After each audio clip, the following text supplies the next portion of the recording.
Hello and welcome to another episode of the Bitcoin Standard podcast seminar. Our guest today is Professor of Clinical Biochemistry at the University of Buckingham in the United Kingdom, Terence Kealey. Professor Kealey is the author of The Economic Laws of Scientific Research, 1996, and then Sex, Science and Profits in 2010, and Breakfast is a Dangerous Meal, Why You Should Ditch Your Morning Meal for Health and Well-Being in 2016. Professor Kealey's book, The Economic Laws of Scientific Research, was particularly influential on my intellectual development as well as my career. I read it when I was in graduate school about 13, 14 years ago, and it fundamentally transformed the way that I thought about economics and research.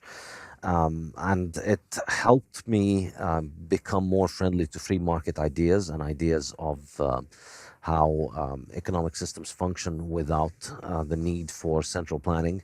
And that led me down the path of studying Austrian economics, which later on was enormously important in my ability to understand Bitcoin and then write about Bitcoin and become, eventually leaving my career in academia and working independently in producing Bitcoin research and Bitcoin podcast and teaching economics on my university as an independent scholar running a business online rather than working at a university.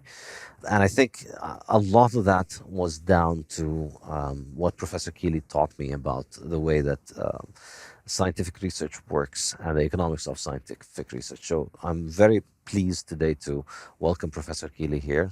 Thank you, Professor, for joining us. Thank you. That was a very exciting introduction. I'm delighted. What you said is a story that's very exciting for me. So thank you. Thank you so much. So I think the focus of our discussion today is probably going to be on the economic laws of scientific research.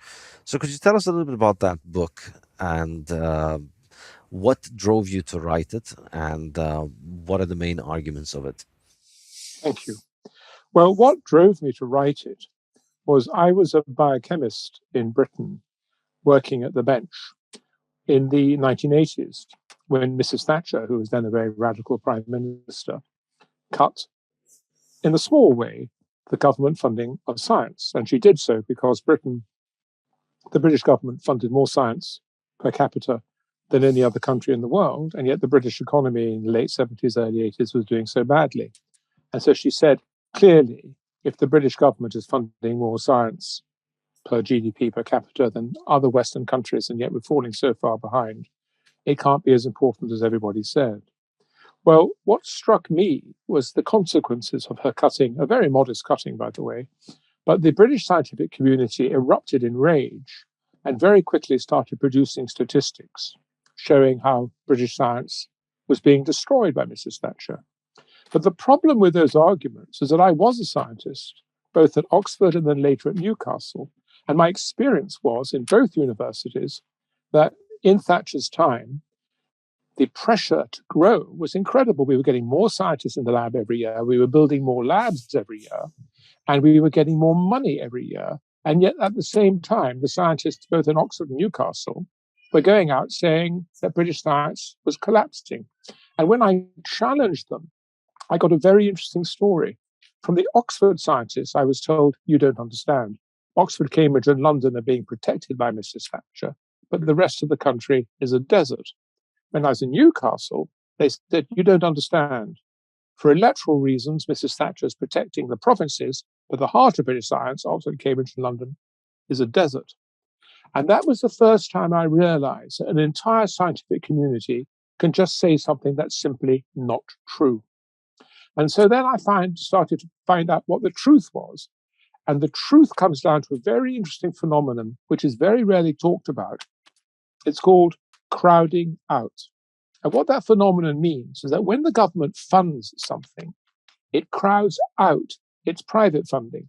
So, for example, if the government supplies all the schools for free, people do not send their children to school and pay for it because the government is providing it for free. And all the for-payment schools close. And it was the same in British science. What I discovered, it wasn't hard to discover, but it was as if no one else wanted to discover. What I discovered was that when the British government, under Mrs. Thatcher, cut funding for university science, quite modestly, but it did cut it. The growth in the private funding of university science, both from charities and companies, more than doubled. For every pound the British government took away from the universities, the private sector is putting in more than £2. So what I discovered was that as the British government pulled out of funding universities in Britain, the private sector more than compensated, and yet the British scientists, in an extraordinary act of collective blindness, hadn't seen that. And I thought that was very interesting.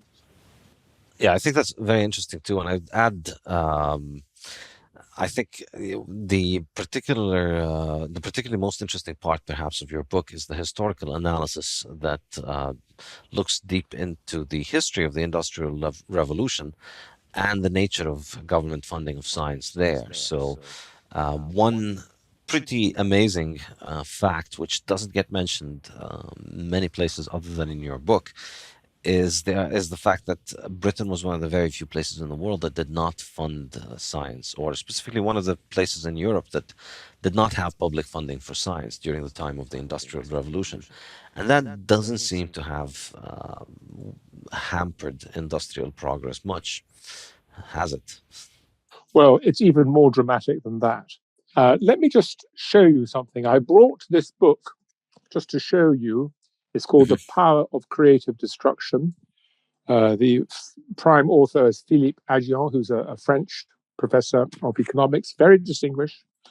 This was reviewed in the Wall Street Journal, the Financial Times, the Economist. It came out only a few weeks ago. And at its launch, there was an international conference lasting 4 days. Over 100 economists spoke. 11 of them were Nobel Prize winners. One of them was Emmanuel Macron, the president of France. How many book launches get a country's president along? And yet, what Philippe Aghion says in this book is that it is impossible to industrialize without the government funding of science. It is inconceivable, he says, that a state could take off economically unless the government funds science. And it is extraordinary that such a historical misconception should be written today in 2021, because you're absolutely right. The one country in Europe where the government did not fund science was Britain. And that's actually why there was an industrial revolution, because Britain was what they call a night watchman state. The British state did essentially nothing but run a police force, and not even very efficiently, by the way. But the result is that no one had captured the state. And so taxes were very, very low. People were free to do what they wanted. Whereas in France and Germany, huge taxes, people were not free to do what they wanted because they weren't particularly free citizens. And those companies and those interests that were already established doing whatever it was, that were threatened by innovation, were able to use the power of the crown to stop innovation. It was because Britain was a night watchman state, a laissez-faire state, that between about 1790 to 1890, it created the British Industrial Revolution, which was the world's first. And what's really interesting is the world's second industrial revolution was the United States of America. And from 1890 to the present day, the United States of America has been the richest, most successful country in the world. But the American government did not start funding science until 1950. So between 1890 and 1950, the America was the richest, most technological developed country in the world, actively no government funding of science. And so the two great industrial nations, first Britain and then America, became industrial because the government left the economy alone.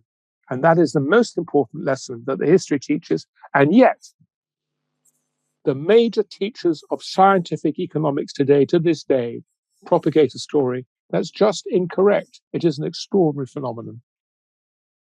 Yeah, it's absolutely amazing, and the complete ability to ignore the evidence of just the lack of scientific funding for government funding for science that went into the Industrial Revolution is also amazing. I mean, if you think about it, the most important things that gave us the Industrial Revolution, probably the steam engine, and the proto steam engines that existed before it.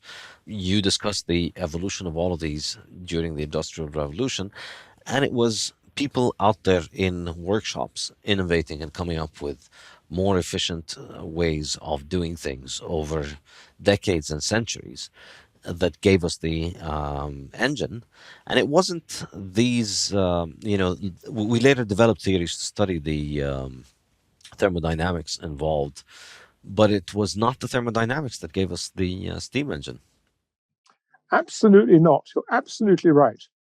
It was surprisingly ill-educated, sometimes even near illiterate workmen playing with machines that were essentially developed to pump water out of coal mines and tin mines. And they were basically playing with the technology in their very isolated communities. There must have been an awareness of what was going on in gas science in London and in France and in the Netherlands. But essentially, these were men, all men. I'm not being sexist here, it just was all men. These were men working in their workshops, improving the tools they'd inherited from their fathers, and through trial and error, in the absence of academic science, creating the Industrial Revolution. The Industrial Revolution in Britain owed nothing to science. It was absolutely all in the workshop, as Adam Smith explained very clearly in 1776 in his book, The Wealth of Nations. He of course, observed the early part of the Industrial Revolution, and he said, look, it's got nothing to do with universities and nothing to do with science. These are men, again, I'm not being sexist, it's just how it was in those days. These are men in their workshops improving technology through common sense and creativity and trial and error. And that's how we got an industrial revolution.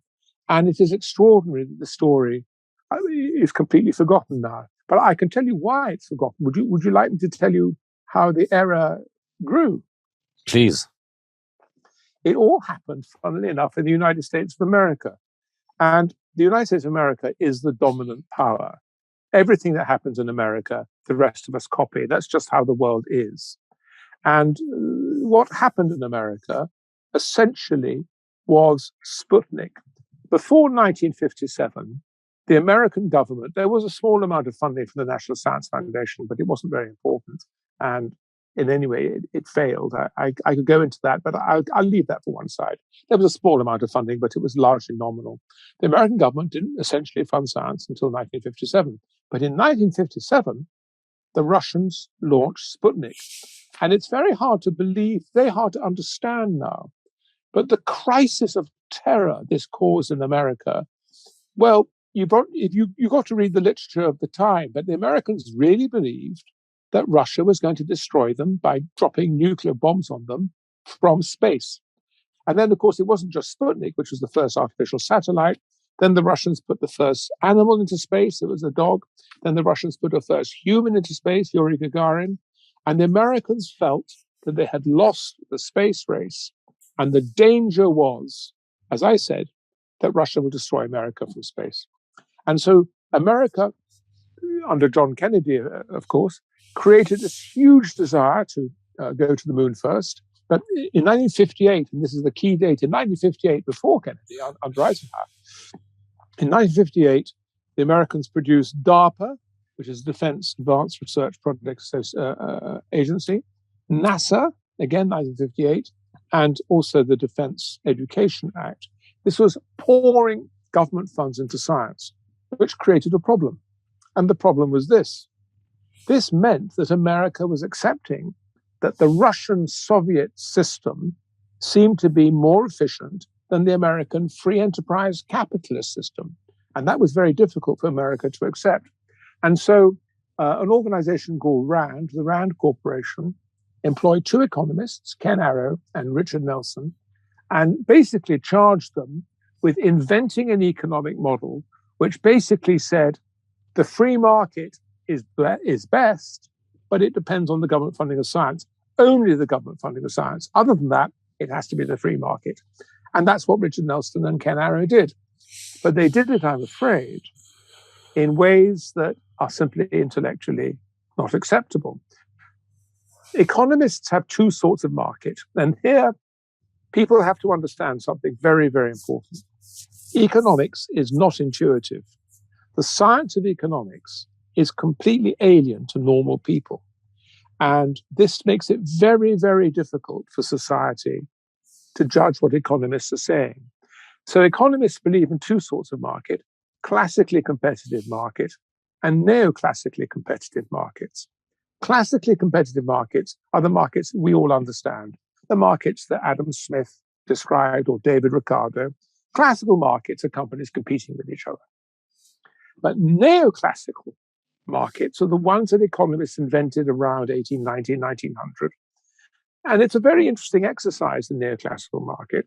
You have an infinite number of companies and an infinite number of producers and an infinite number of consumers and an infinite number of products, all of which are interchangeable. And knowledge is shared. There are no company secrets. In this mythical market, and it's completely mythical, certain things happen and certain things don't happen. Of course they don't, because it's a myth. One of the things that doesn't happen in a neoclassical competitive market is research. It's very easy to show why that should be. We don't have to get into that.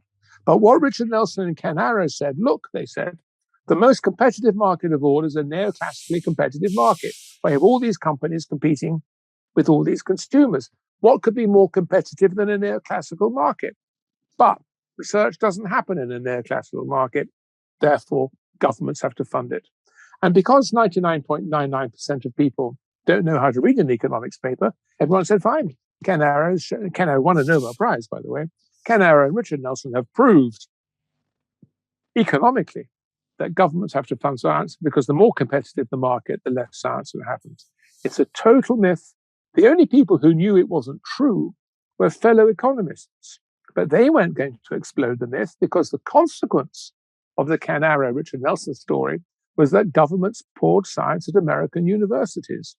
And the American academic who said, actually, we don't need this money, would suffer the sort of fate that I suffered when I first started saying that, universal hatred, because people want their universities to be funded by the government. And so none of us believes in conspiracies. None of us is a conspiracy theorists. But this is the nearest you're going to get to a real conspiracy. The economists knew this was rubbish on the part of Richard Nelson and Ken Arrow, but it was in their interests, and no one else could see through it. Yeah, and I think in general, the incentives around science and economics are quite blatantly conflicted in a way that is obvious to everybody who should know economics. And economists themselves will talk about the problems of monopoly funding and price controls in all kinds of different fields. But somehow that does not really apply to their analysis of their own field and the funding of their own jobs. But if you really look at it, it's just another example of a monopoly provider of a good, and the monopoly provider themselves decides for the consumers how much they need of this, and they decide how much funding is needed. And I think the key concept that is really important in my mind is there is no opportunity cost for the central planner. And this is, I think, the central fundamental insight that Ludwig von Mises brings into his critique on socialism. The problem of socialism, there is the incentive problem. We know of the incentive problem. But even if we assume we get rid of that, when we create the new socialist man who is a complete angel, the real problem of socialism is not incentives. The real problem of socialism is calculation. And it's precisely about the fact that without the private ownership of the factors of production, the owners of those factors of production, or the ones who are able to make the decisions with them, cannot make efficient, productive decisions and cannot know where to allocate these resources unless they can calculate it in terms of its real opportunity cost, unless they are the ones who face the opportunity cost. So if you don't have private property, they can't think of the opportunity cost of the capital that they're allocating. And that necessarily results in the collapse of socialism as an economic coordination mechanism. Without private ownership, there can be no division of labor, and there can be no extensive economic capitalist system, and there can be no long-term accumulation of capital. And that's exactly the same thing that happens in the process of education and in academic research, because there is one buyer. It's the government that buys for everybody. The government decides how much science society needs, and it's the people who are in charge of these allocation decisions do not face an opportunity cost. They are not allocating capital from their own pocket. That money is, they don't face a real opportunity cost for it. In fact, they face the incentive to spend as much as they can. And the scientists obviously want to receive as much money as they can. And the universities want to get as much money as they can. So everywhere the incentives are toward more money. Whereas because it is not a free market, the the the market discipline is replaced by a process where everybody faces that incentive to increase more and more of the production rather than focus on the quality.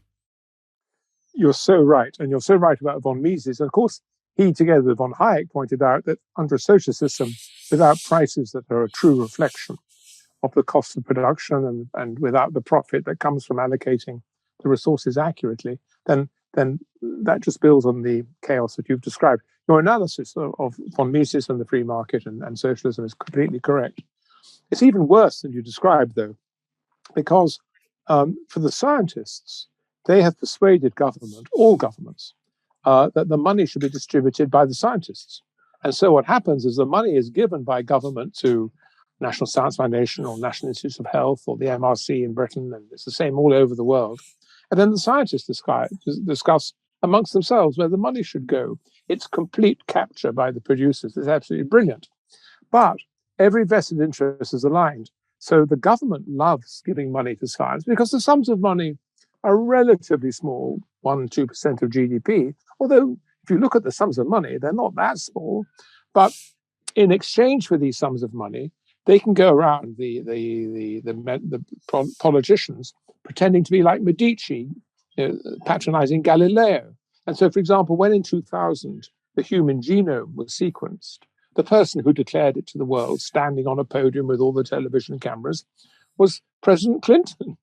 And he was taking all the credit, even though, ironically, this was a largely privately funded exercise. But politicians take the credit. In Britain, we've seen the politicians take credit for the vaccine, and one can carry on with this.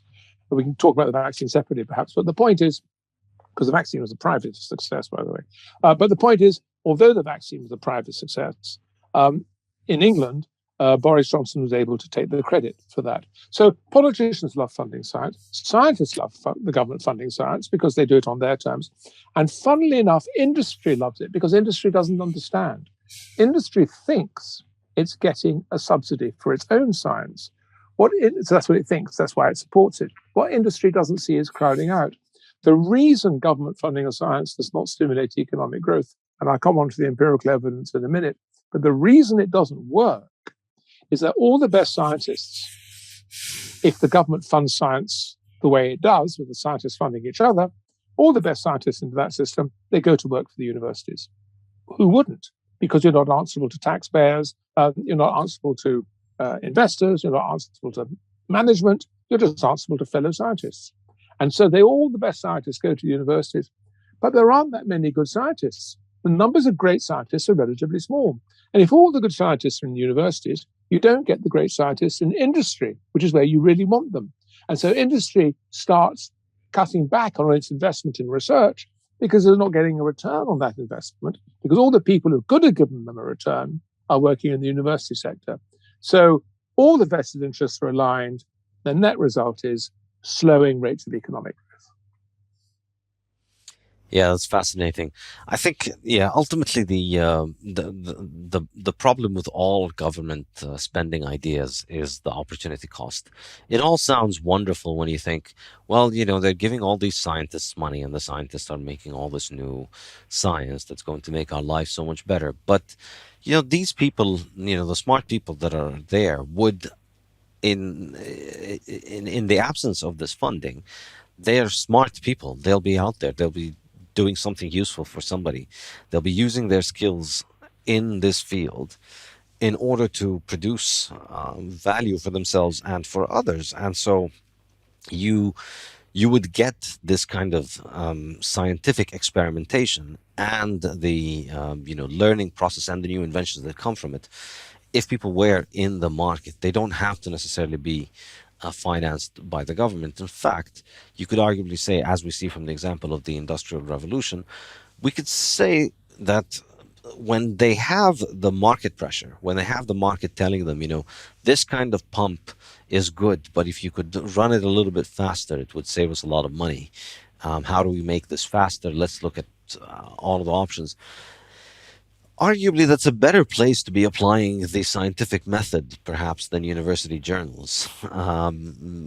Maybe without the bureaucratizing, and I think this is really the issue, because the point I was getting at earlier, because without the ability to measure things in terms of a profit, without there being a boss who's saying we could really use a faster pump, without there being a bottom line, you're ending up having to judge scientific output through ticking boxes of basic requirements and essentially, numbers and metrics that will inevitably be gamed.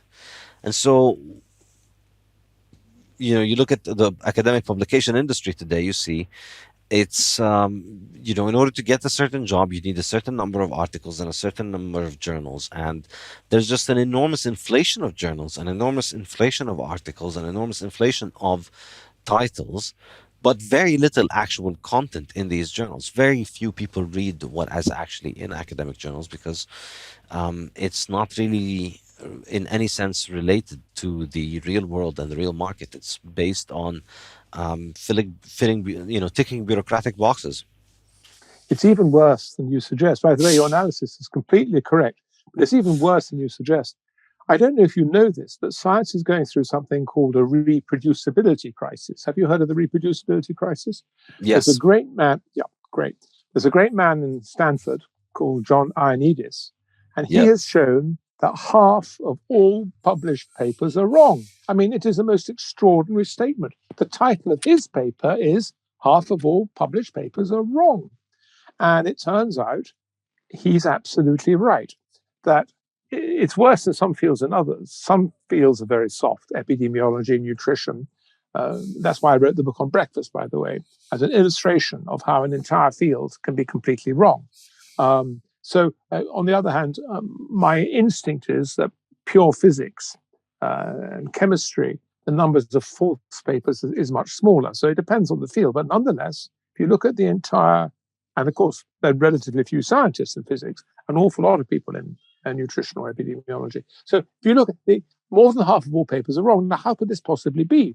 And the answer is that these people are not being tested by the market. They're being tested by the National Science Foundation or the Medical Research Council through a process called peer review. And peer review basically says, if you don't agree with me, I'm not going to pass this paper. So if you come up with something really important, a classic example, for example, was IVF, in vitro fertilization. In vitro fertilization first came out, as it happens, in Britain, but this is not, I'm not being nationalist, I'm just saying it happened to come out in Britain. And the scientists and the gynecologists who first developed it couldn't get government grants for it. Why not? Because the government granting bodies did not approve of the idea of in vitro fertilization. Well, it works the other way as well.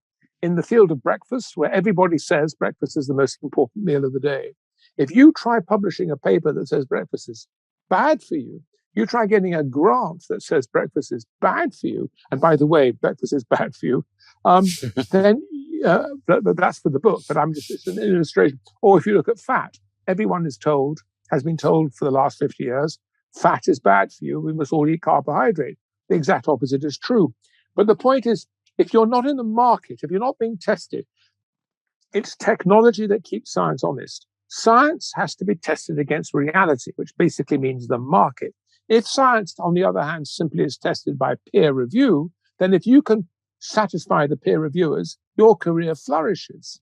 And if you have something like epidemiology or nutrition, where there is so much data, you can always select just the bits of data you want to give the results you want without actually cheating or lying. Then you get this terrible situation where half of all published papers are wrong because people are simply publishing papers to satisfy the peer reviewers, selecting the data accordingly, with absolutely no concern as to what is actually happening in reality.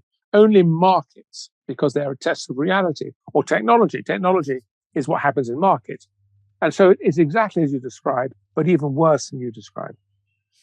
Yeah, absolutely. I mean, if you think about it dispassionately, the peer review system is perfectly suited for developing groupthink. It's a perfect mechanism for a bunch of people to get together, or what is called, I think, the firehouse effect, where firemen spend a lot of time with each other doing nothing but talking, and then they develop weird beliefs that they share with each other because they spend all of this time alone, isolated from the rest of the world.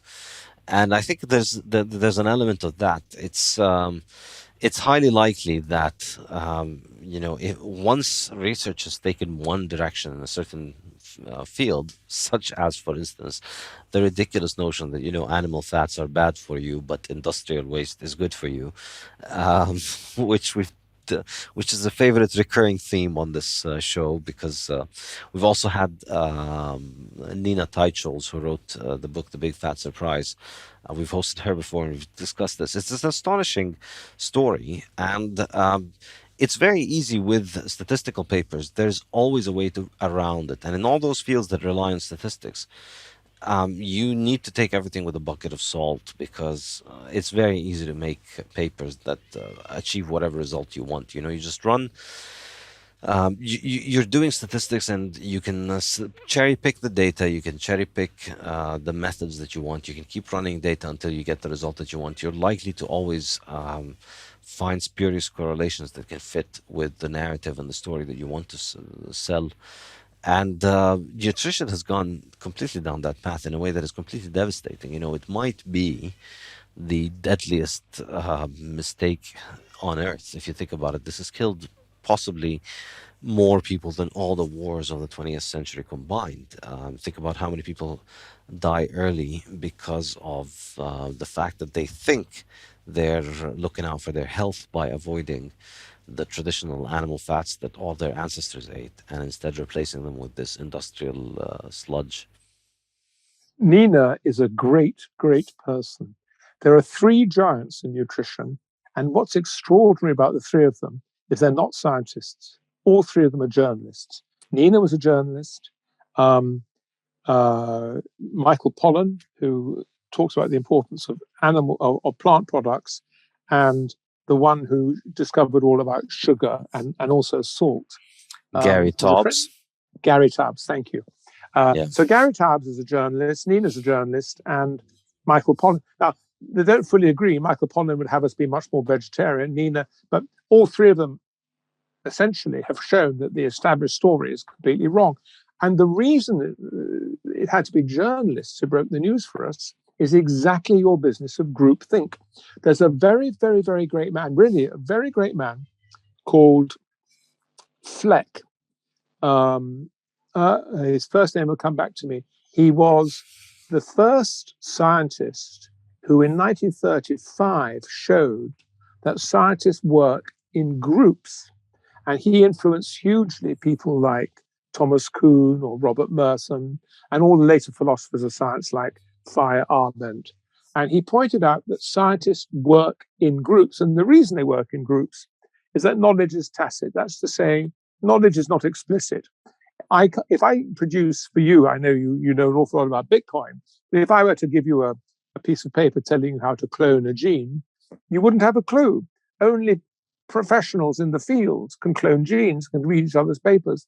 And so only very few people have the specialized knowledge to help each other. And you need people. You can't do things alone. You have to work. Even your competitors you have to work with. It's very easy to show that. And so Fleck, back in 1935, said that what scientists do is they actually create groupthink organizations, and he gave names to them. And all sociology and philosophy of science subsequently has completely concurred with that. That's what scientists do. But the result is that the peer review system, which is that in a sense writ large, is a horribly confining way of thinking. Now, Aristotle, 2,500 years ago, said the scientist should pursue truth respective of how many people he offends. But the trouble is, in the modern world, if you have to worry about offending people, you won't, you won't get your grants, you won't get your publications, you won't get your promotion, you won't get your tenure, you won't get your jobs. And so science is built on subscribing to established points of view. It's very dangerous. Only the market, very important, only the market protects you, because the market doesn't give a damn about your groupthink. The market wants to know, does this car actually work? Does this aeroplane actually work? And all the science in the world is irrelevant. All they just want is technology that's good. Once you move away from the market, that's when you enter into these terrible fields that are actually rather sordid in the end. This is, to a very large extent, a reflection of some of the arguments in my next book, The Fiat Standard, which will be out in a couple of months. And in this book, so in the Bitcoin Standard, I discussed Bitcoin, and I explained Bitcoin from first principles as a monetary system and how it works and what the implications of it are. And then in the Fiat Standard, which is my next book, I looked at the fiat monetary system and tried to explain it also from first principles, which is, in my opinion, turned out to be a pretty useful way of understanding the economic forces that are created when you have this mechanism for money that is centralized and under central control, which is the central bank. And effectively, under the fiat monetary system, new money is mined into existence, to borrow a term from Bitcoin. We mine Bitcoin, we mine gold, we mine fiat when any entity guaranteed by the government or the central bank issues debt. You're absolutely right. It's bankers lending money that create money. Exactly. And so when you think about it this way, the government's credit is what is the native token of the fiat monetary system. And that allows the government an enormous amount of influence on all of these non-monetary aspects of society, including science. There's just never been a real, genuine crisis of funding for science, because there's always more debt, there's always more money printing, and the funding numbers always go up. The amount of money being spent, it might go through a hiccup for a few years here or there. Thatcher might make a cut here or there, but in the long run, looking at the past 60, 70 years, the amount of funding for science, like the amount of funding for pretty much everything else, only goes up. It only heads in the direction of up, because there's no opportunity cost and because the money is constantly devaluing. And this inevitably means more and more government influence on these aspects of society. The market for food is heavily influenced by the government's ability to grant credit. And so large farmers, large farming conglomerates can get credit at better rates than small farmers, and they can produce with better economies of scale. So that has completely distorted the market for food production. We see the same thing in science, and we see all of these patterns repeat in many sectors of the economy that are massively distorted, because when one part of the market has a money printer where they can just grant credit infinitely, they are going to have a very, very strong influence on the market. And I think this is what we see in science, and this is what we see in nutrition, and we see it in medicine, and many, many, many areas. And this, in my mind, is kind of the, if I were to sell you on the bigger picture of why Bitcoin is a free market way of doing money. So it's a way to undercut the entire government monopoly and all of the government influence on all of these aspects of society, which is primarily down to the control on the monetary system. Bitcoin is an alternative monetary system whose supply can't be controlled by government, and whose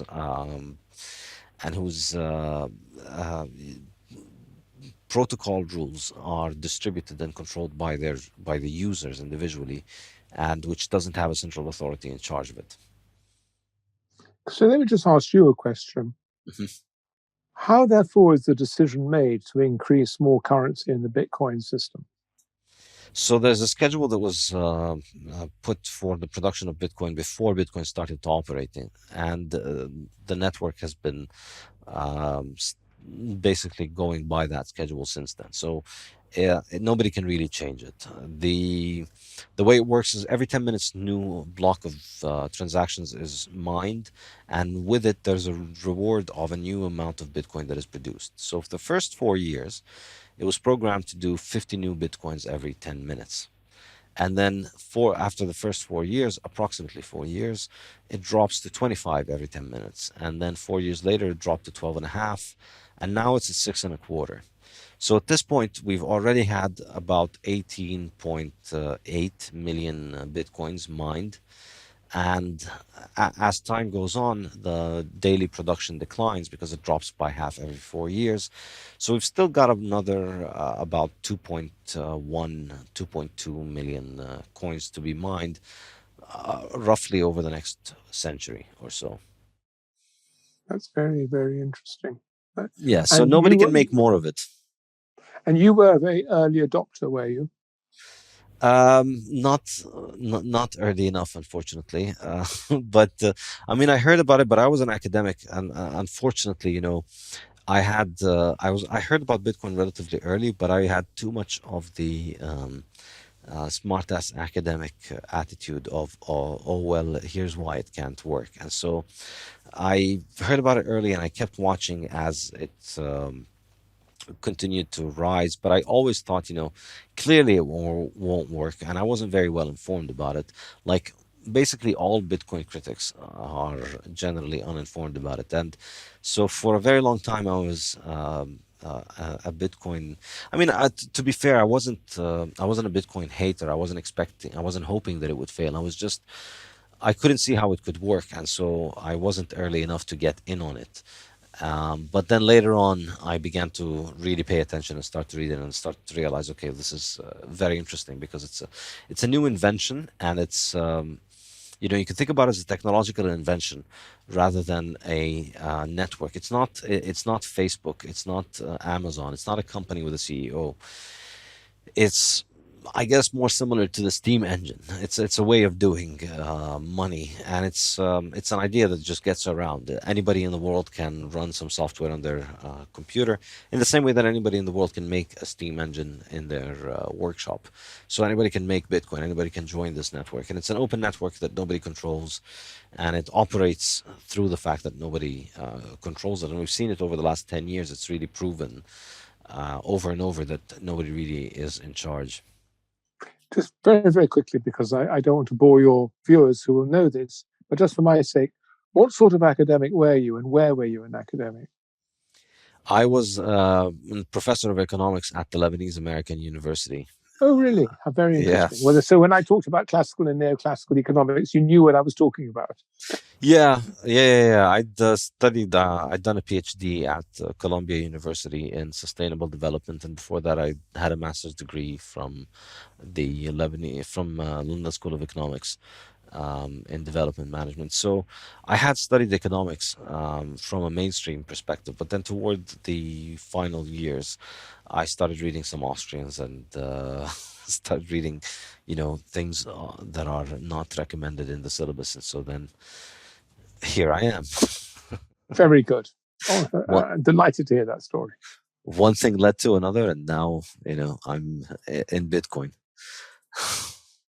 What is very interesting about the government funding of science, by the way, is the numbers of studies that have come out showing empirically that the government funding of science doesn't work in terms of economic growth. And the best source of these studies, incredibly, is the agencies of the American government. So the Congressional Budget Office has produced two reports over the last 20, 30 years. Huge analysis of just the empirical data, showing that the government funding of science simply doesn't work, whereas the private funding of science is what yields all the economic growth. The OECD produced a report in 2003, again, only empirical, showing that the government funding of science across all the nations of the OECD over a 21-year period had produced no economic growth, only the private funding. And the Bureau of Labor Statistics in Washington, D.C. had also produced such a study, and the Defense Department had produced such a study. And I think it's a very interesting fact, which is very hard to understand. I don't really understand why the most effective destroyers, empirically, of the fact that governments should fund science have come agencies, either the American government or OECD, which is, of course, hugely influenced by America. But these reports that are so beautifully written and they're so defensively written because they know they're going to be attacked, they've made no impact at all. 99% of people still believe that governments should fund science, even though the empirical data is very clear that it's not the case. Very interesting example of how people believe one thing in the face of evidence in the other. Yeah, it's absolutely fascinating. To their credit, I mean, I think we should give them credit for coming up with this. But yeah, the track record is pretty obvious when you look at it a little bit critically. Other points that you mentioned in your book, which would be worth discussing, Japan. Japan. A lot of people bring up Japan as an example of government funding of technology and science leading to economic growth. What is your take on that? Well, it's a complete myth. When I wrote that book by the way, I'm writing a new book, bringing everything up to date. But when I wrote that book in 1996, it was very obvious what the facts were. Japan, contrary to all myths in those days, was the only country, the only industrialized country in the world where the government funded less than half of all academic science. So in 1996, when that book came out, every other industrialized country in the world, the state was funding something like 85% of academic science, but not in Japan, less than 50%. Equally, Japan, like Switzerland, when you look at R&D, which is this broader, so academic science is just academic science. Research and development is a much bigger thing, which is all the stuff that industry does as well. And Japan and Switzerland, as it happened, the state was funding only 10, 15% of R&D, whereas in every other country it was about 50-50. So Japan, completely contrary to myth, was the one industrialized country where the government didn't fund science. And yet, bizarrely, the myth arose that MITI, the Ministry of Industrial Technology, had somehow led Japan into this fantastic economic growth. All this, of course, was before the crisis that Japan got into. And how myths like that grow, I really don't understand. Because even if you look at the projects that MITI had propagated, like nuclear power, the MITI-inspired projects had all failed. And so in the end, what you have is a story that MITI, as a very good ministry, had helped coordinate with the companies of Japan what their needs were. So if this company said, look, we need protectionism, and of course, Japan grew behind protectionism. No one ever talks about it now. But Japan, like Britain, like America, grew behind protectionism. They exported like anything, but it was impossible to import into Japan. And basically, what MITI did is it went to the big companies and said, what do you need in the way of protection? We'll give it to you. What do you need in terms of access to foreign markets? We'll negotiate that for you. And MITI put out a brilliant, but the reality is that Japan was the most laissez-faire country in the world right up to the time that its system collapsed. Since the collapse of the system, it's been growing much more slowly because actually it got as rich as everyone else, and you can't grow more than 2% a year once you're in the lead. Then the government of Japan has put much, much more money into science in the hope somehow of getting back to the magical days when Japan was growing at 10% a year. But once you're a lead country, you can grow at only 2% a year. And Japan has continued to grow at that percent or even less, and the government has poured money into science to absolutely no effect. Japan proves the point of Britain and America of growing under laissez-faire, no government or little government funding of science behind protectionism. That's how you grow. But trying to get these facts out in the public domain, apart from you, very difficult. Yeah, Bitcoiners generally, once you've gotten to the point where you think and accept that Bitcoin can work, then you've already made an enormous leap against consensus when it comes to economics. You're being called a sociopath by the New York Times. So you develop a little bit of a thick skin and you become willing to discuss and look at other concepts. And so that's why I think, among the the Bitcoiners and among readers of my book, there's more of a receptivity to these kind of heretic ideas. We've discussed many heretic ideas that you wouldn't hear elsewhere, and I think it's a wonderful testament to the corrupting influence of government on science, which is that everywhere else. There's so many universities out there, all regurgitating the same stuff, ticking the same politically correct boxes, talking about the same problems and suggesting the same solutions, and very little diversity of thought in any meaningful sense when it comes to these questions.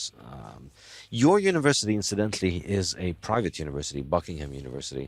Uh, I just want to say, I want to support something you've said, because mhm. you said something very interesting, and I want to prove to you that you're right, because I think you don't know this. There are very, very, very few economists who argue that governments should not fund science. In fact, basically none. But there's one exception. A Mhm. professor of economics in Melbourne, at the Royal Melbourne Institute of Technology, called Jason Potts. I don't know if you've heard of Jason Potts, but he also believes that governments shouldn't fund science. But his particular area of research is Bitcoin. Oh, So the interesting. one, very interesting. So the one unconventional professional economist out there is also the one economist who's taken he writes, he's got all these grants studying Bitcoin. You should look him up, because he completely proves your theory that it's the unconventional thinker who both understands that government shouldn't fund science and supports Bitcoin. Jason Potts, very good man. That's fascinating. Yeah, I'll be sure to look him up. So your university, Buckingham, is a private university. I did not even know that there were private universities in the UK. What's it like operating in the black market for knowledge? I'm no longer at Buckingham. I left about 5 years ago. I'm now essentially at the Cato Institute in Washington, D.C. Okay, Since the epidemic, I've come back to England, but I'm still a research fellow there. So okay. I was at Buckingham for 15 years. So the thing about Buckingham is, since you've asked, I will answer your question. Uh, because not many people understand this. Why should they? But I'm going to tell you. So actually, in Britain, all universities are private. This is something that's very rarely understood. And I'm only telling you because you asked. I wouldn't normally bore people with this. But in Britain, all universities are private. And that comes right back to the Glorious Revolution of 1688 and the Bill of Rights of 1689, when the British freed themselves from monarchical rule and became, in all but name, a republic. We essentially became a republic in 1688, 1689. But we kept the Queen because it looks pretty. And at that point, the decision was taken because of what the terrible things James II had done. He was the king we threw out in 1688. He had tried to rule the universities. In 1689, the Bill of Rights, universities were declared to be independent of the state. And so, in fact, until 1919, all British universities were like Harvard, Yale, or Stanford. Because if you look at America, the vast majority of students in America go to state universities owned by the state. But a small number of students go to the private universities, Harvard, Stanford, Yale, Princeton. So they're the ones we've all heard of, but they only educate about 10% of American students. And yet, incredibly, and there's no coincidence, the best universities in America are this small group of private universities. That cannot be a coincidence. It's very interesting. They're all independent charities, the Harvards and the Yales. But as I said, 90% of students go to the state universities in America. In the rest of the world, if you look at Europe, almost every university is owned by the state, nationalized. The first universities in Europe came out in Italy, Bologna, Padua, universities like that. They were all private initially. But over the centuries, the states throughout Europe nationalized their universities. It is a very interesting fact. The best universities in the world are Oxford and Cambridge, which are private. I'll come on to the detail in a minute, and Harvard, Yale, and the American ones. And private universities are so much better. Go to France, go to Germany, go to Spain, go to Italy. These countries are all as rich as Britain and America per capita, but their universities are rubbish compared to the ones you have in Britain and America. And it's because only Britain and America essentially have all universities, or at least some universities, being private. What happened in Britain is very sad, because in 1919, the British universities had been bankrupted by the First World War. All their young men had gone to fight, so there was no fee income.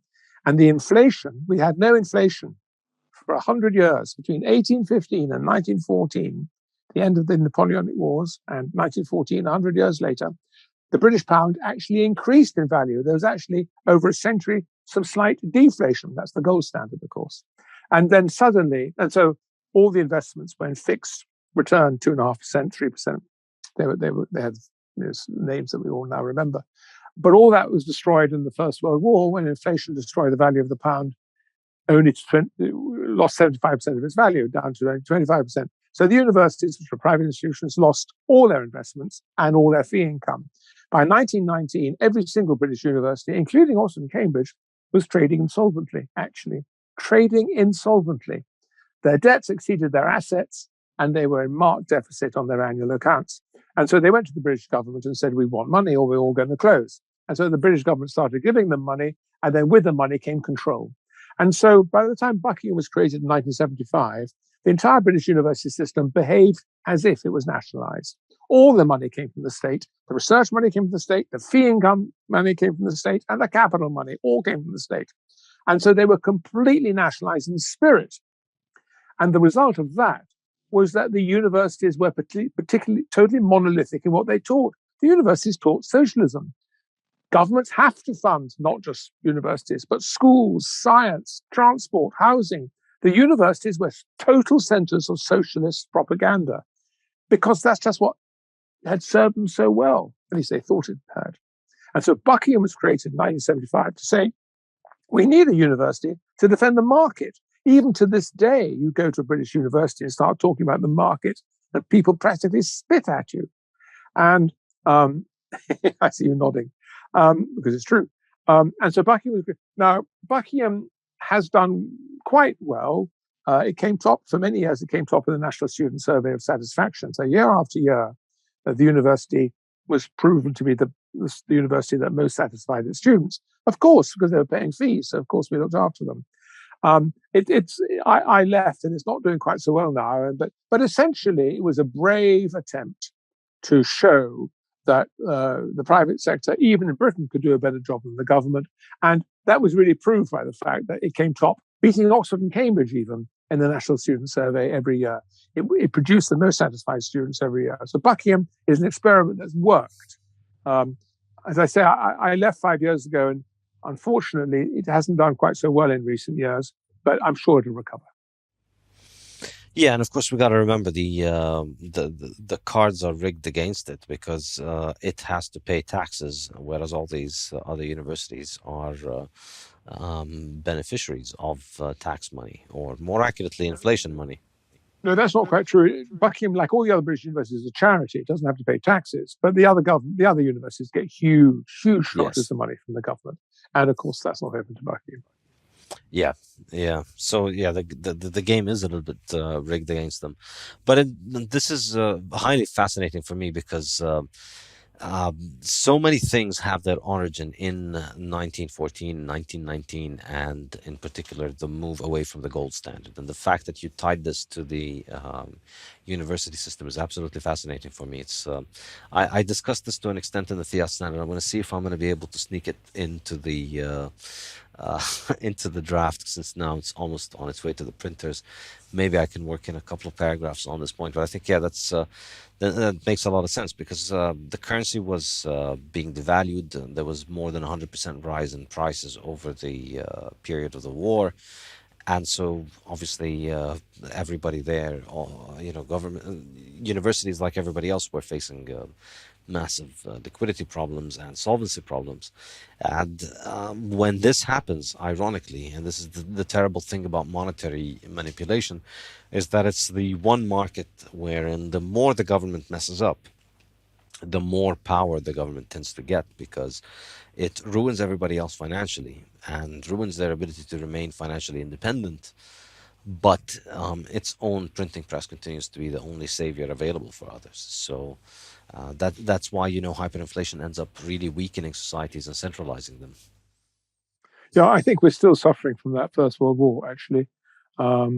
This is a recurring theme in the show. We generally here we think World War I has not ended, and we think, and I think one of my more controversial opinions is that Bitcoin is the only way that we can end World War I, because it's what's going to finally take that government money genie and put it back in its bottle, because it's going to take money out of the hands of the government. That is a very interesting argument, but certainly if you look at 1914 or 1913, you see that both in Britain and America, the government was taking only something like 10% of GDP in taxes. But ever since then, that percentage of GDP taken in taxes has risen. And it's 1914, 1918, total war that started that process of accrediting British government. I think you've got some questions that your viewers are asking. Yes, absolutely. Flavio wants to ask you a question. Flavio, go ahead. Hey there. Thank you, Dr. Kealey. This has been a very interesting conversation. I wanted to ask about when there was this transition into the low-fat, high-carb diet in the 70s, which we know it's been very deadly for so many people. I live in the US, so I see people that are being affected by this changing diet everywhere, all over the place. It's been greatly attributed to the big food industry. So in principle, this wouldn't be attributed to government-funded science. So what would be the argument of government-funded science being responsible for this change? I'm afraid it is the government funding of science. It's not the food industry. By the way, the food industry are not a group of angels. Please do not think that but as it happens, the food industry in this area have followed the science. And it was Maynard Keynes who once said, very interestingly, that we all think the world is run by vested interests, but actually it's run by ideas. And that's certainly the case in American nutrition. So the story in American nutrition is very simple. You had in America this fantastic and very frightening epidemic of heart attacks after the Second World War.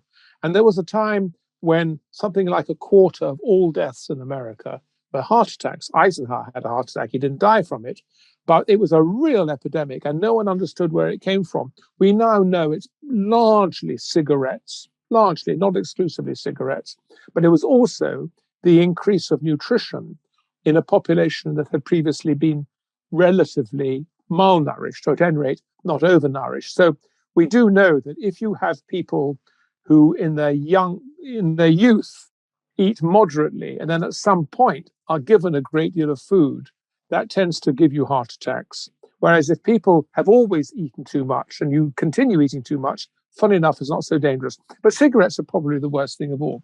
And so an American physiologist in Minnesota, whose name will come back to me in a second, Ansel Keys, that was his name. Ansel Keys came up with the idea that it was because Americans were eating too much fat. And he produced these data showing, look, Japanese people don't eat much fat and they don't get heart attacks. Americans eat too much fat, therefore they get heart attacks. And of course, if you look at the tube of the blood vessels, the atherosclerosis is full of what seems to be fat. So it all made sense. It was complete rubbish. Ansel Keys and Nina Teicholz would have been saying this a few weeks ago on this podcast, because she's very good on this, Nina. She's very good on this. Ansel Keys just came up with a theory. And the trouble is, he was a monster, and he was a bully, and he was a brute. And what he did was he went to the various funding agencies, the American Heart Foundation, for example, run by doctors who knew no science. And he presented himself with complete confidence. He says, I can show you that all your patients are dying because of this fat in the diet. Only give me the grant money and I'll prove it to you. And what he did was he leveraged this grant money given by these doctors who knew nothing about science to produce all this data. And he then captured through his acolytes, he produced his PhD students and postdocs with themselves who were looking for jobs and grants.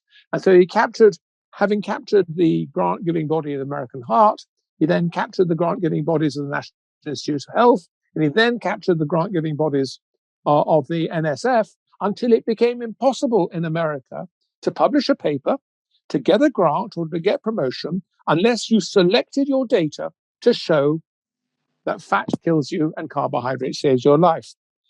All of which, and there's really only one word one can use. Well, I'm not going to use a really bad word. It's just not true. It's just not true. By the way, in my book, Breakfast is a Dangerous Meal, I'm going to show it to you because it's got a funny cover. She's got a little shark fin in a bowl of shark fin made of Weetabix. I studied the first such example of mass error in science, which is breakfast. People have been saying for 100 years that breakfast is the most important meal of the day. And I traced where those ideas came from because it's such an interesting story. And yes, the cereal companies take the story on, But initially, it's the scientists, actually, and then the cereal companies jump in. So to come back to nanotetrols and fat and carbohydrate, once the story was embedded, because in nutrition it's so easy to select data you want, you can produce, and it's the same. So Harvard in particular, the nutrition people at Harvard, but also Cambridge in England, are the same people who said breakfast was a dangerous meal, also saying that fat is dangerous. The same group of people using the same scientific method of selecting data, because in some strange way, they felt they knew better. They knew better than the data. They knew what was right, and they were going to select the data to show they were right. And to repeat myself, it came from Ansel Keys, professor of physiology in Minnesota, and only then the food companies jumped in. But initially, it was the scientists, and it was their capture of the government funding of science that enabled them to do it, sadly. That's interesting. I mean, what was their motivation for this? Was it religious, in your opinion, or was it? Because in my mind, it makes more sense that it was industry that was. No. Ansel Keys was looking for fame. I mean, Ansel Keys ended up on the cover of Time magazine. Ansel Keys, when he retired to a little village on the coast in Italy, about 100 miles south of Naples. And to this day, you drive there, and there's a big sign of the village saying, the name of the village underneath, the home of Ansel Keys.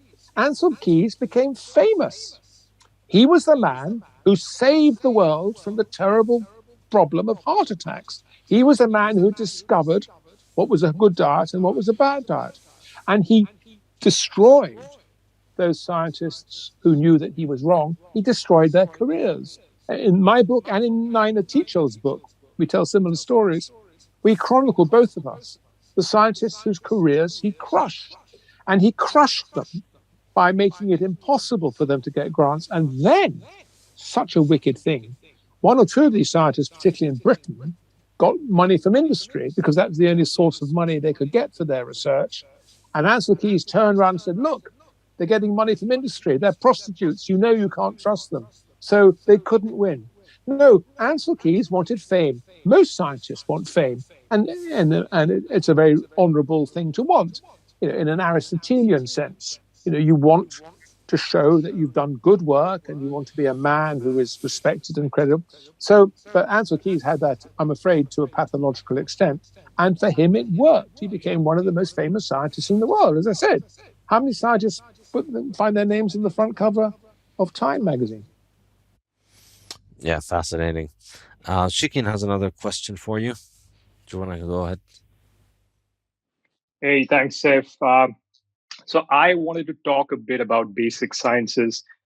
So I guess we were talking about steam engines and these applied technologies, but I don't think it's always been the case historically that we've had mechanics or craftsmen sort of developing machines, and then in retrospect, academic scientists or basic scientists coming in and trying to sort of build a framework for why they work the way they work. So a classic example would be somebody like Maxwell, could be something like semiconductors, superconductors. So that's something that I would contend.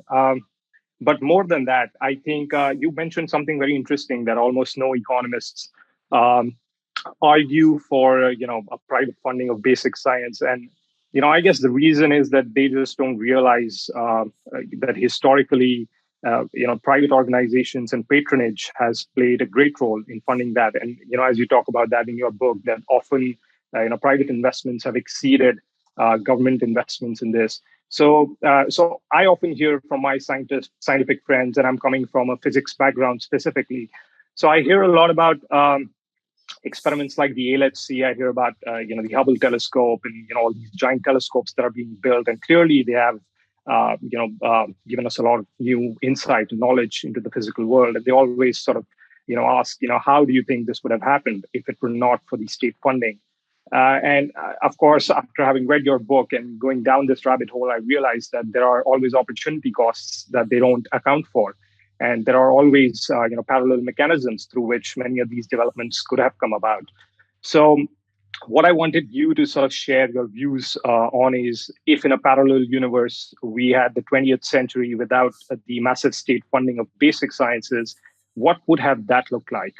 So would we have had something like an LHC, would we have had these giant super array telescopes? What would be the state of fundamental knowledge there? That is such a nice question.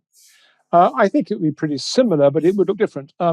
The universities would look different. The universities would be much more involved in teaching and much less involved in research. So the shift of universities from teaching institutions to research universities would have been much less prominent than we've seen.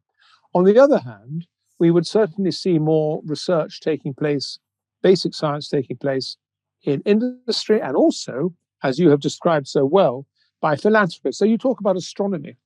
If you look at astronomy is an entire field, an entire discipline that came out of the private sector.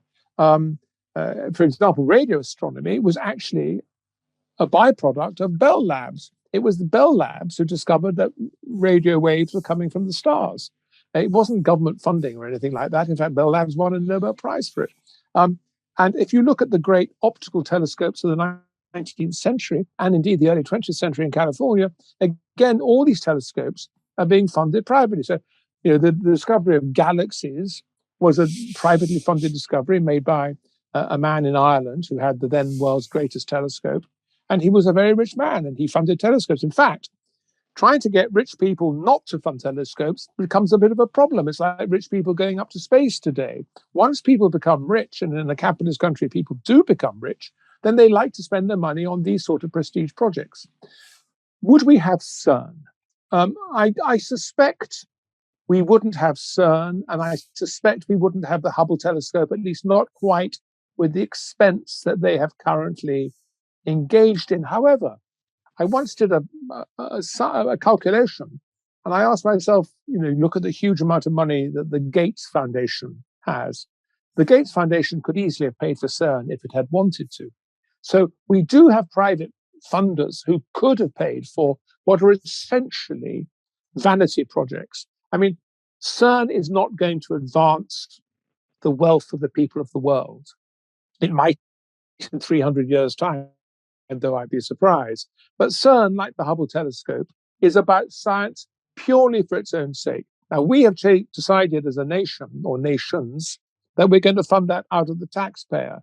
I am prepared to concede to you that in a world of strictly of only free markets, it's possible that CERN would be smaller. We would still have it. I mean, in 1940, when the American government first needed cyclotrons like CERN, they had to go to the private sector and borrow them when they were creating. The Manhattan Project started off by borrowing cyclotrons from the private sector.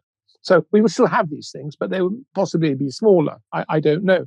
Never forget, of course, that the Americans in 1991 cancelled the Super Collider project because it was essentially a defense initiative that was pretended not to be. But when the Soviet Union collapsed in 1989, the SCCC closed 2 years later. $3 billion lost, all those people made redundant. So the point I'm trying to make is that, and the other point I want to make before I go, 7% of all R&D industrially is funded by, it's for basic science. You can't run a successful company without doing basic science, because basic science is so useful to that company. And companies that neglect basic science tend to go bust. And there's a direct correlation between the amount of money a company funds in basic science and its subsequent profits. All that is in that book that you very kindly read. All that data is there. So the for-profit sector is, of course, going to pay for basic science, because without basic science, it's not in a position to make the next advances. And on top of that, what you could call trophy science, like CERN or the Hubble telescope, is going to be paid for, I think, by philanthropists. After all, the 200-inch Palomar telescope paid for by private philanthropists. The whole of space exploration, all of Mooney Goddard's work, was paid for by the Guggenheim Foundation. Mooney Goddard in the 20s and 30s invented the stage rocket. So it goes up into space, you lose the first stage, you lose the second stage, and then you're there. He invented the gyroscope to control rockets. He invented the liquid fuels to control rockets. His rockets are going up to 7,000 feet. If the Second World War had not intervened, Mooney Goddard in Massachusetts, funded by the Guggenheims, would have got a missile in space, an artificial satellite, before the end of the 1940s. Unfortunately, the Second World War intervened, and he was sent off to work on bazookas. And these things, of course, happen. And then, of course, we then had the Germans and the Russians. But space exploration was funded by the private sector. So I'm being rhetorical here. I'm not being aggressive. But don't tell me we won't have the Hubble telescope without the private sector. Damn it, we wouldn't have had space rockets without the private sector. And never forget, the first thing NASA did when it was created in 1958, its very first act was to buy Mooney Goddard's patents at the cost of $1 million. And in 1958, $1 million was a lot of money. So, but for the Second World War, he would have been there 15 years earlier. So the whole of astronomy, from the 200-inch Palomar telescope to Mooney Goddard being the first person to really get up there, all of this came from the private sector. The state then moves in and crowds out, and then the military come in, and then the army come in. But there's no evidence that the private sector would fail. However, I'm prepared to grant you that a Hubble telescope might be, today's photos under the private sector might be smaller, CERN might be smaller, but the trends would be there because the philanthropic money is there as long as it's not being crowded out by the government. And never forget, just to repeat myself, 7% of industrial R&D goes on basic science, and industrial R&D is huge. So we're talking about big sums of money. And I guess there's a bigger ethical argument, if I may just comment on that, which doesn't seem to get across to so many people, is simply of coercion, of coercing a large part of society to pay for something that they wouldn't have otherwise paid for. So through taxation. So I just find that ethically wrong. So that's something that never gets picked up by the state advocates for basic science. I could not agree with you more. I personally feel very strongly about that. I mean, I personally think that we're spending money on CERN, and it's doing good work. And this is not an attack on CERN. Please don't misunderstand. But there are so many other things that we could be spending our money on. People are starving. People are poor. And I could not agree with you more. I totally agree with you. Yeah, well, Peter has a follow-up question to this. Thank you, Terence. Thank you, Saif. That's all really fascinating stuff. I have a follow-up question to what Shikin has just asked. It relates to applied funding for applied science rather than basic science. And I wanted to ask you, because I'm sure you're familiar with the arguments that she's made about the work of Mariana Mazzucato, who's been very influential in informing UK policy on innovation funding since about 2012-13. She wrote a book called The Entrepreneurial State, which became very influential. And essentially what Mazzucato argues is that it's a misconception to attribute lots of the technological successes of the past few decades, such as the invention of the iPhone, to private industry. She makes the case that although private industry, in the form of Apple, in the case of the iPhone, took a number of different technologies and combined them in a novel way, actually, if you look at the individual pieces of technology that lie within the iPhone, for example, lithium-ion batteries, the micro hard drive, microprocessor, the artificial intelligence behind Siri, the multi-touch screen of the iPhone. She argues that all of these individual technologies were developed through government funding of science. So in the case of lithium-ion batteries, that was something that was developed by the Department of Energy. In the case of the microprocessor, that was developed by DARPA. And she goes through systematically, we mentioned CERN, like HTML was invented in CERN. So she makes this case that actually government funding of science has been fundamental to transforming particular digital technologies. And so given that narrative is so prominent, I just wanted to ask what your response was to people like Mazzucato that make the case that actually, although we think of these innovations as privately funded, they have a very heavy reliance on government funding for the applied research that went into them. This is a very, very good question. Mariana Mazzucato is hugely influential. And it's therefore very important to show that she is in fact completely wrong. And two people have done this, or attempted to do this. I have twice written, so you just look up my name and Mazzucato and put it up on Google. My two articles will, of course, come up. I've written more than two, actually. But there's also a very good Italian political economist called Alberto Mingardi, who's written a very careful analysis of where she is wrong. In my articles, apart from Alberto's articles, I make the following points, to which she has never responded. One, not once in any of her publications does she discuss crowding out. So for her, the government funding of science has no opportunity cost. The government does this, and not once has she worked out that where do these scientists come from? Who is being deprived of the activities of these scientists? Point number one. Point number two, her understanding of the economics of risk, as I have explained, and I'm not going to go into the publications here, but her understanding of the implications of risk is economically incorrect. I shall come on to that in a minute if we have time. And thirdly, it's all anecdotal. If you look at the quantitative GDP data, if you just look at rates of GDP per capita growth in Britain, America, the world, and then you compare that to when governments started to fund science, both in Britain and America, there's no deflection of the long-term trends. What she's actually described are situations where governments have set up programs, pulled really good scientists out of the market for these programs, some of which, but only some of which have worked. Most government programs produce absolutely nothing. And then she said, look, we wouldn't have this. And she's not looked at the fact that these scientists have been pulled out of the market. She's not looked at the costs of that, the opportunity cost of that. And she's never addressed crowding out. And she's never addressed the fact that successive government reports themselves have shown, if you look at GDP per capita, as opposed to looking anecdotes, you get no benefit from the government funding of science. Mazzucato's work only gets a free pass because everybody wants it to get a free pass. She works at University College London, which is basically acting as a sort of great cheerleader for the government funding of science. And because she says nothing that is in itself actually wrong, she doesn't tell untruths, but because her truths are so utterly partial, by only giving a partial truth, in a sense, it's very dangerous. But I've written at some length, as has Alberto Mingardi, on Mariana Mazzucato, and I'm very happy to point people to those publications.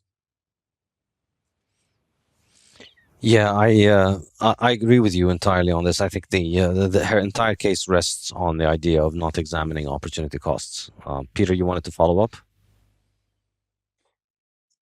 It was a follow-up question, but not a bit tangential. It was on patents, so I don't know if you have a further comment other than that. Let me have a further comment, and then come back to patents. The other thing that Mariana Mazzucato doesn't do is she doesn't understand radical uncertainty. I'm sorry, my brain wasn't working.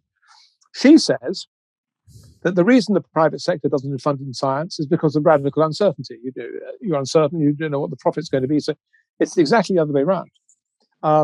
The only reason companies invest in research or anything, marketing, whatever, is because of radical uncertainty. It's because that they're trying to do something that's different from everyone else that they can get a return on their profit.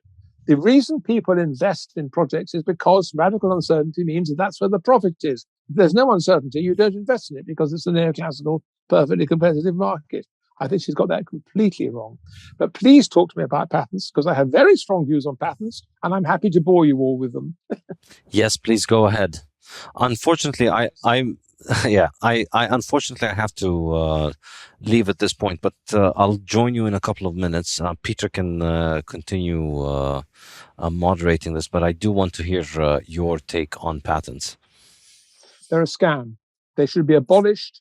Except in pharmaceuticals. Pharmaceuticals are a special case because it can cost a relatively small amount of money to copy another drug, but the costs of producing a drug, the first one, hugely costs of regulation. I mean, 90% of the cost of a new drug are regulation and safety and all that. And so you do need, and the empirical evidence shows very clearly that the stronger the patents in pharmaceuticals, the more pharmaceuticals you get. But in every other field of industry, the empirical evidence is very, very clear that patents do not stimulate rates of invention, they do not stimulate rates of innovation, and they don't stimulate rates of GDP per capita.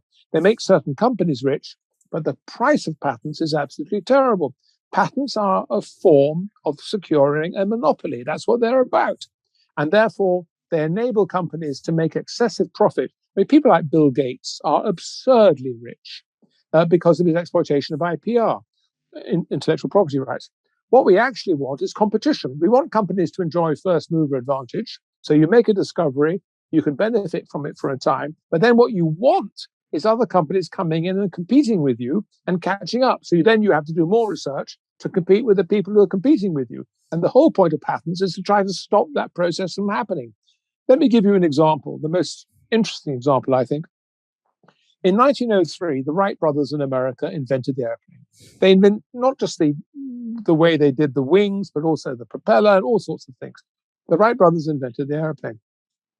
And the result was that they patented it.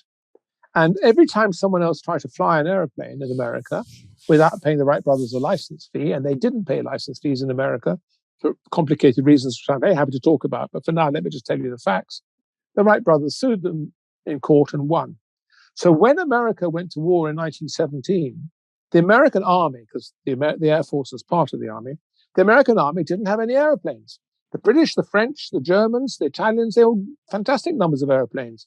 The Americans, where America had invented the airplane, had no airplanes. The Wright brothers didn't make any more airplanes because they were in court all the time. Glenn Curtis and the others who tried to copy them didn't make airplanes because they were sued to destruction. So the extraordinary thing is, in 1917, the country that invented the airplane had no airplanes. And even by the end of the war, the Americans were flying British airplanes to British designs. But only a few days after the war was declared, Woodrow Wilson declared a patent pool. And a patent pool is where you can file a patent, but you can't actually exercise it. So you file it, but you can't exercise it. And between 1917 and 1975, a long period of time, there were no patents in American aviation. In 1917, the most primitive country in the world for aviation was America. By 1975, the leading country in the world for aviation was America. Richard Nixon in 1975 then reintroduced patents because he was trying to protect incumbents, because Richard Nixon was a bit of a thug, was Richard Nixon. He didn't believe in free markets. He believed in helping rich people become even richer. Not a very nice man. But the history of patents in American aviation illustrates beautifully, because it's so clear-cut, that patents are designed to inhibit innovation, because that's their purpose. You take out a patent so you don't have to do any more research, because you've got the market for the next 20 years. So you don't have to do any more research, and no one else bothers to do research because they can't break into your market. That's what they're about. And we only get economic growth despite patents, not because of them. They're a medieval scam. We used to have hundreds of patents. In England, until 1601, famous parliamentary debate, everything was patented. Every industry in England was a monopoly. Everything. Soap was a monopoly. Salt was a monopoly. Beer was a monopoly. Even textiles, the economy, everything was a monopoly. And then in 1601, Parliament abolished all monopolies except for innovations. Francis Bacon persuaded them to keep it for innovations and inventions. But actually, even those patents are just a medieval hangover. We should have got rid of them a long time ago. And all the empirical evidence shows very clearly that patents got nothing to do with economic growth and all to do with rent seeking by a privileged minority. Thank you. The thing that I guess I'll ask in as a follow-up to that then is whether your position on this has changed, because I'd heard in a couple of your previous podcasts that you've made similar anti-patent arguments. But when I was reading the economic laws of scientific research, and this is in the first half, I haven't quite finished the book yet, so maybe you come onto this more later. But it's on page 42, and you say that the Italians invented the patent because they increasingly discovered that when they were developing new products, they discovered they had a disincentive. Why would a man devote time or money on developing a better mousetrap if a competitor can then sell an identical copy? And you describe this as a problem, and that leads into a historical introduction of how Florence came to introduce the first patent in 1421. And it sounded a bit from that discussion like you acknowledged that there was a genuine problem in innovation. So I was wondering whether that was that's a position that you've developed over time, and if so, what's changed to influence your opinion? There's the book. I've just checked up page 42. You're absolutely right. I wrote that in 1996, which is 25 years ago, a long time ago. And I was still very much a practicing scientist. I don't think I'd even talked to an economist. I don't think I'd spoken to an economist in my entire life when I wrote that book. Since writing the book, I've been very lucky. Oh, no, I knew Nathan Rosenberg, so I had met economists. But I was writing as a practical scientist, and my experience of patents in my field, because I am a cell physiologist, I'm a clinical biochemist, and there's no question that patents are important in pharmaceuticals. They just are, because of this problem of regulation. And so I was arguing from inexperience. But I've now known for at least 15, or believed for the last 15 years. Now I've looked more widely, particularly outside pharmaceuticals, which was the only industry I really knew about, that patents are a scam. And actually, they're quite a wicked scam. If you look at the development of the third world, there's this thing called TRIPS, which is this international IPR deal, which is part of the WTO.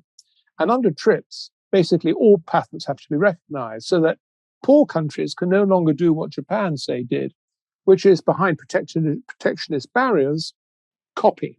Japan grew rich the way Britain grew rich, copying the Netherlands behind protectionist barriers, the way America grew rich, copying Britain behind protectionist barriers, and Japan grew rich the same way, copying behind protectionist barriers. That's no longer available to the third world. So you hear people saying, why is there this middle income trap? Well, that's because since the WTO and TRIPS, since 1995, the traditional routes to middle income countries becoming richer have been blocked off. You're no longer allowed to protect infant industries, and you're no longer allowed to copy for free.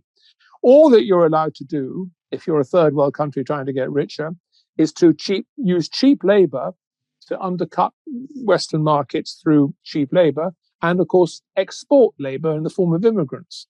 And it's all, I'm afraid, it's all a bit of a scam. Rich people find it very easy to do R&D and make new discoveries, and they then exploit the law to maintain their wealth so they don't have to do any more R&D. Mm-hmm.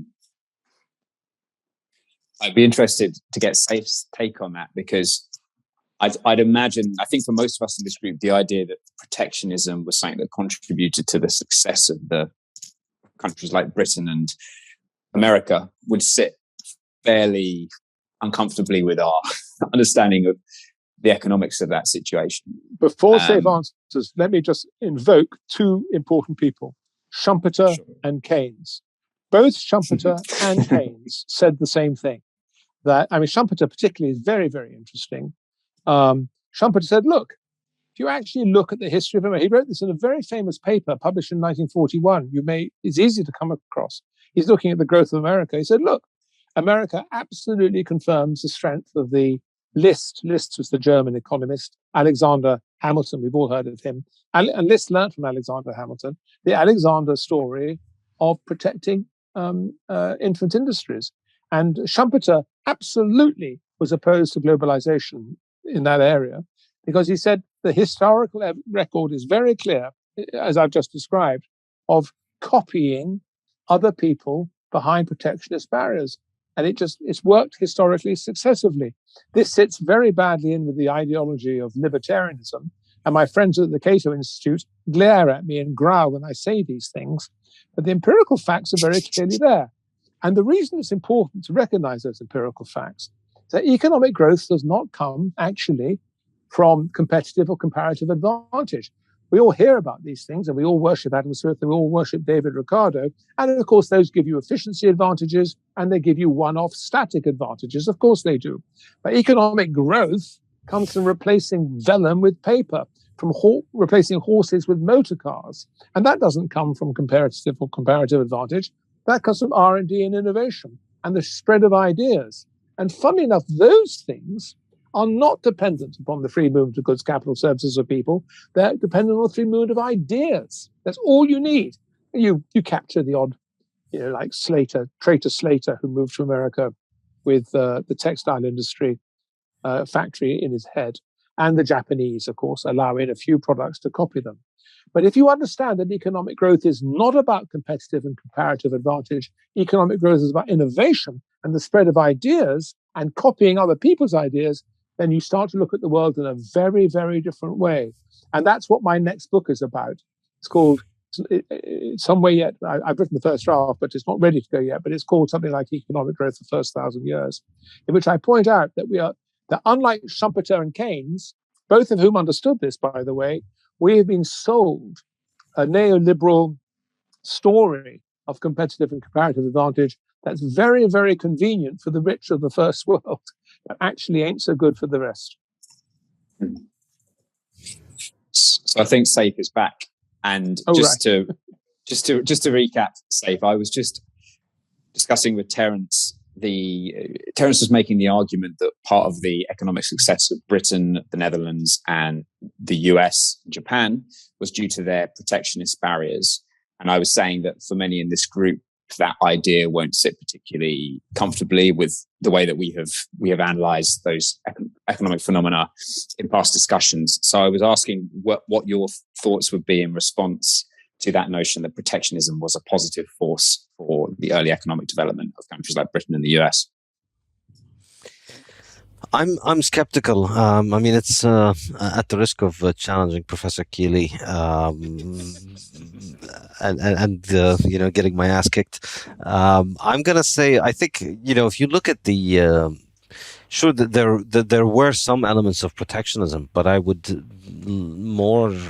be more likely to think that it was that the growth was happening in spite of the protectionism rather than because of it. In other words, if the UK was more closed off to trade, and if it had higher trade barriers, and if it had higher import tariffs, then probably things would have been slower. I don't think things would have been better. People like to point, for instance, recently to South Korea as an example of a country that had trade barriers and interventionist government. But I think when you compare it to North Korea, you see that it had relatively little trade barriers, and that's what meant that it grew much faster than North Korea. So I'm sure those things existed, but I struggle to see how they could have benefited Britain and the US and made them develop industrially better, because in my mind, having the ability to import the inputs that you need for the production processes at the lowest cost possible is an enormous driver of innovation. I wonder also whether Hong Kong would be a good counterexample, Terence, to the idea that protectionism leads to rapid development. Well, Hong Kong and Singapore, they're entrepôts. Hong Kong import and export. Hong Kong's not a great manufacturing base. So Hong Kong is, of course, an exception. I agree with you completely. I'm talking about a much larger country trying to become a manufacturing industrial country. The empirical evidence is clear in the case of Britain, America, and South Korea. As these countries get richer, of course, so it becomes in their interests to start exporting. And then under those circumstances, they become very keen on intellectual property because they want to protect what it is they are themselves producing. I would argue that what's important is that a free enough and big enough internal market. The United States had a huge internal market and it was completely free. And so it was free to innovate. I certainly believe a small country can't be protectionist for reasons that are obvious, because it hasn't got the internal market to generate the competition. But the reason I've come sensitively to this whole business of protectionism is bluntly, and I say this with some reluctance actually, but there we are. We are moving into a world of great populism. And I personally believe that the populist threat, I think we're handling it well. I think the Western world is not going to collapse into populism. But you look at countries like Poland and Hungary and, in a mild way, Brexit or Trump and the supporters, and what's going on in Brazil and what's going on in Indonesia and places like that. There is this protectionist thing that's developing, and we have to ask ourselves why. And I think globalization has contributed to that because of the undercutting of jobs for the poor. I also think we're moving back into a world of geopolitics. China is definitely going to be a a challenge to the rest of the world. And I think India and the United States and Western Europe and Russia, these countries are going to start we're moving to a different geopolitical world. And therefore, I ask myself, if we were to move into a world where the world had broken down into, say, 5 essentially separate economic blocks, would that be a problem? No. Each would be big enough to have enough competition internally for all that it needed. As long as ideas move between them, that's all you would need for these things to work. And the reason I think that I become more protectionist, I'm coming back to my earlier point, I'm sorry, is that I think that the disaffection of voters from a sense of powerlessness that comes from a globalized world is very, very dangerous. And so we need the electorate to feel empowered. And globalization disempowers the electorate. That's, in a sense, the point of globalization. And I think it's become dangerous in that sense. I could be wrong. I mean, you'll notice that I'm talking about globalization in much more tentative ways than I am about other things. I'm prepared to be told I'm wrong. But there's a very good book, actually, I've just read by Johan Norberg called Open. And this is about the first, so if you haven't read it, I recommend it. And Johan is the first libertarian I know to write a book about libertarian economics. So the first half of Open is all about how wonderful free markets are. I believed every word. That was no problem. But the second half is, but look, there's this there's this anti-globalization reaction, and it's a very unpleasant reaction. Some very unpleasant people are being elected. As libertarians, we at least have to look at it. So I'd go as far as to say is, let's look at Open by Johan Norberg, and let's think about to what extent globalization fuels populism. And after all, 1933, Hitler, in the wake of the globalization of the 1929 financial crisis, there are precedents for globalization causing great damage. I think I would disagree with you because I think the problems of what are being blamed on globalization are really the problems of a fiat monetary system. The fact that global trade becomes a problem, if two people across an imaginary line in the sand are deciding to trade with one another, they both must see benefit from that trade, or otherwise they would not have agreed with it. If this ends up being a problem for either of them or for other people involved, it's almost always the case that it is because of the manipulation of the currency, and it's because of the problems that people face with international trade in a hodgepodge of currencies, which has essentially devolved the global monetary system into a system of partial barter, whereby if I wanted to buy something from the UK, I need to first buy your money in the UK, and then I need to buy your things, because you can't accept my foreign currency. So this leads, the uninvention of one global monetary system, which was the case under the gold standard, leads to this world of balkanized trading blocks and high inefficiencies in barter, and then of course the fluctuation of the values of the currencies, and of course the constant inflation, all of which gets blamed on globalization, and effectively the scapegoats end up being the idea of international free trade. But I think those are really distinct things. I think if we had a sane monetary system, these things wouldn't be a problem. There were very little problems. There was probably more globalization in 1910 in the world than there was in 1990, but people were complaining much more about it in 1990 because it was built on a quicksand of shifting national currencies. 90% of redundancies are caused by new technology, not by imports. You're absolutely right. And the world was very globalized in 1910, but look what happened in 1914. People like Keynes did actually blame the outbreak of the First World War to some extent on globalization. But to come back to your earlier point that we are into these blocks, the trouble is we live in nation states. We just do live in nation states. So now I'm moving away from economics into sort of geopolitics. If we live in nation states, then we have to ensure that those nation states are happy. So if a trade between A and B makes Z unhappy, then actually that's a problem for the nation state. That's really all I'm saying. But I find your interpretation very, very interesting. I'm sure that you are at least some degree right. You may be wholly right. I'm not qualified to tell, but I like your explanation. But what I would say, as with Johan Norberg, who is a great libertarian, he talks exactly like you, by the way, about trade, is that we live in nation states. If they're made unhappy by globalization, we should at least look at it and try to work out why that is. Because an unhappy nation state can result in some very unpleasant people being elected. I'll stop there. Yeah, well, there is a constant running theme in this show that we discuss a variety of topics, whatever they are, but the conclusion of each one is that Bitcoin fixes this. And so today, the issue of government funding of science, and I think a lot of the discontents around globalization, I would like to believe that these are things that can be fixed by a strong, hard monetary unit that wins its value on the market and achieves market acceptance. Well, by so doing, you'll hugely destroy and disempower the nation state. So that feeds into my argument. So we may be saying the same thing. Perhaps. I'd love to send you a copy of my book. I'll be emailing you about it. I'd love to get your thoughts on it. I think I've been sent an e-copy. Is that not right? Yes, I think yes. Yeah, Peter sent you one. Yeah, that's right. But a hard copy would be nice. I find it much easier to read hard. I would love a hard copy. All right, absolutely. You got it. Thank you.